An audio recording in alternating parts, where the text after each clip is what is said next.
How would you describe a real hero? Cowards and frauds aren't exactly the first two words that come to mind. However, if you're looking at a hero's actions, morals, or even the words they live by without knowing them personally, why couldn't a coward or fraud be considered a hero?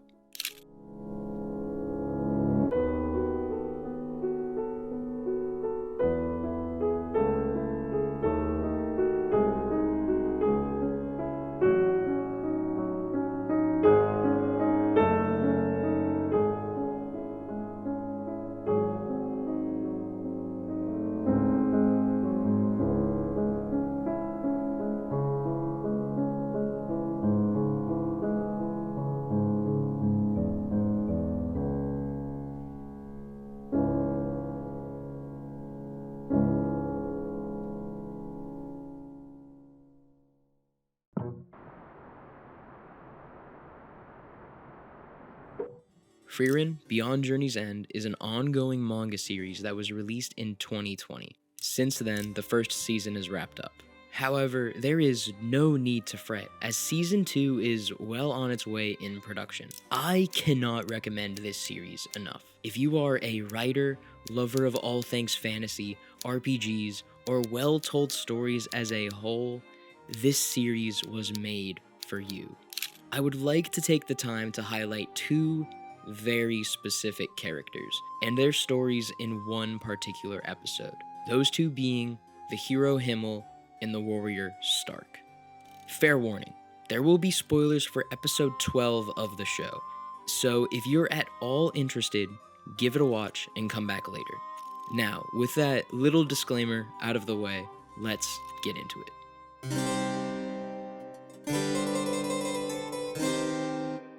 Episode 12. A real hero. When you think of a hero character, ones that have beaten the evil that inhabits their worlds tend to come to mind. Your Luke Skywalkers, Harry Potters, Frodos, Supermen, even spanning back to some of the original heroes like Hercules or Odysseus. All have conquered their respective evils or eventually reached their overall goal. All of them exude what we have come to believe as heroic. But have any of them ever stopped their journey to help someone through theirs? There are plenty of examples of heroes that have helped the little guy, but all of these heroes previously mentioned aren't fake heroes. Himmel, the hero, is the one who defeated the Demon King. He and his party are known as heroes throughout their world. However, Himmel is a fake. He wields a blade known as the Hero's Sword, a legendary weapon held by the hero who is destined to drive out the great calamity bent on destroying this world. Many heroes have tried to pull the sword from the sanctuary that it inhabited, but to no avail. Himmel was the one who pulled the sword. At least, that's what the stories say. Frieren and company are tasked with dispatching monsters outside of the same town the sword once inhabited. After defeating the monsters, Stark, the resident warrior of the party, asks Frieren, "What is the meaning of this?" and points to something within the cave. There lies the hero's sword, still confined within its stone. Stark is then told the truth. Himmel did not pull the hero's sword. He has been using a replica the entire time. He received the replica from a merchant after saving him from a monster attack. For the future hero, he said to a young Himmel. Another boy in the village stated that he would never be a hero if all he wielded was a replica. So, Himmel decided to prove him wrong, and set out to be the greatest hero ever known. Even though he never truly pulled the sword from the stone, Himmel never once shed a single tear. Instead, he smiled and said this: "There's nothing wrong with being a fake hero. I'll defeat the Demon King and bring peace to the world. It won't matter if I'm fake or not." Throughout his magnificent journey, and to the very dismay of his party, they stopped wherever they could to help those in need, in the smallest way possible. The world will always remember the deed that Himmel and the great heroes achieved in defeating the Demon King. But the people of that world will always remember the man who stopped to help, and not the fraud that seemingly pulled the sword from the stone.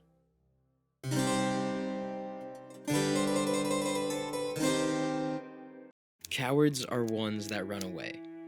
They may run away from responsibilities, people, or even themselves. Regardless of how you look at it, our brains have been wired in a way to treat cowards as lesser than ourselves. Stark, the hero mentioned earlier, ran away from his master. He ran away from his village when it was under attack. He ran away from most of his life. Even though Stark is a part of Frieren's party, he doesn't sound like a hero at all. Moments after Stark was told Himmel did not pull the sword from the stone, we are left alone with him. He says nothing. Instead, he intensely stares at the blade before him. Then, we cut to the next shot. This simple scene carries so much weight. We know everything there is to know about Stark within that one silent moment. He does not consider himself a hero in the slightest. In that very moment, I believe he thought this: if the great hero Himmel could not pull the sword, then what chance do I have? Frieren and company stay in another town along their journey. Today is Stark's 18th birthday. Fern, another member of the party and Frieren's apprentice, hasn't gotten him anything. Hijinks ensue between the two. In the end, Fern attempts to ask Stark what he wants outright, but there lies an empty room. She makes her way around asking the townsfolk if they've seen him. She talks to various people, and all have something to say about him. He helped me push my cart. He played with us just a little bit ago. He helped me and my cat out of a tree. He stopped a loose cattle. Wherever Stark goes, he leaves a mark on people. That statement is very important. Every town the party visits seems to fall in love with Stark. Most of the time, we never see it, but whenever the party leaves, there's sometimes a large crowd seeing Stark off on his journey. As a great hero once said, "To live is to have someone know and remember you." All of these tales do not sound like the Stark I've told all of you.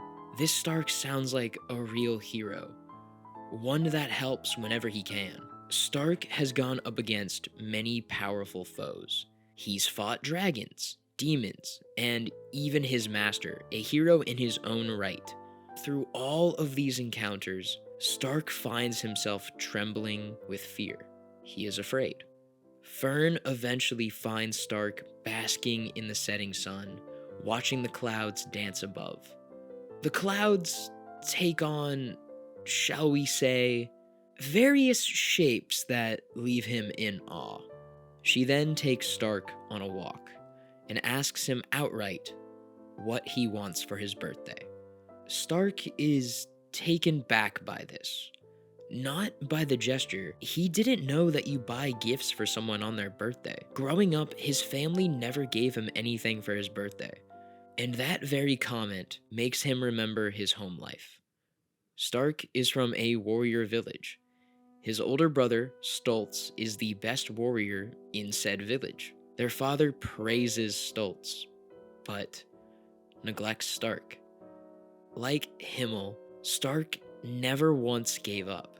Even though he lacked the talent that Stoltz possessed, Stark still pushed himself to work hard and trained constantly. His older brother realized this and began training him in secret. And then, their village was attacked. All the warriors gathered to defend their home, even Stark. However, he was still a child, and all he could wield was a small wooden stick. He trembled, just like in every major fight we've seen throughout the story. We know from a previous flashback that Stark runs away. We assume it was because of his cowardly nature, but then We see that moment from Stark's perspective. Stultz tells Stark to run away, to live. If it wasn't for his older brother, Stark wouldn't even be on this journey. If it wasn't for his brother, he wouldn't be learning how to live. We cut back to the present with Fern and Stark standing in the streets of the town. The orange rays of sun paint the scenery around them. Stark states he is a failure that ran from everything. And in that moment, Fern attempts to ease Stark. The warrior Stark I know wouldn't run away. This statement is a beautiful one, covered in nothing but truth. In every battle, Stark was scared, and all he wanted to do was run away. But he never did. And of course, Stark attempts to retort against Fern. What if I run in the future? Without any hesitation, Fern remarks, "We won't let you." Those were the exact words Stark needed to hear. He may get scared. He may cower. He may even want to run away. But with the friends he has now, they'll make sure that he never runs again. With Stark feeling much more cheerful, the two pick out a present for him together. Afterwards, the two walk back to the inn, and Frieren is ready with her present. Back when she traveled with Stark's master, Ison, he would always cook Hamburg steaks for their birthdays. Stark is eagerly excited, because even though his master never gave him a present, he always cooked him this meal on his birthday. Ison never told him why that dish specifically. In Ison's culture, these are a gift for warriors who have worked hard. And everyone who works hard is a warrior. Stark then remembers back to a moment with his older brother. One year, Stultz cooked Stark a Hamburg steak in secret for his birthday. Thank you guys so much for making it to the end of the video. If you liked anything you heard, then consider liking and subscribing to the channel. You wouldn't think it helps, but it really, really does. Even briefly talking about this incredible show seems like a complete disservice to me. So if anything I said sounds the least bit interesting, then go and give this amazing show a watch. Or read the manga if you so choose. If you've already seen the show and are looking for more videos covering Frieren, I'll have a pinned comment down below linking an incredibly talented creator, Pei. He talks about a lot of anime. He has made so many incredible videos on the subject. With that being said, thank you guys so much for watching, have an amazing rest of your day, and continue living the life of a warrior and working hard. Peace.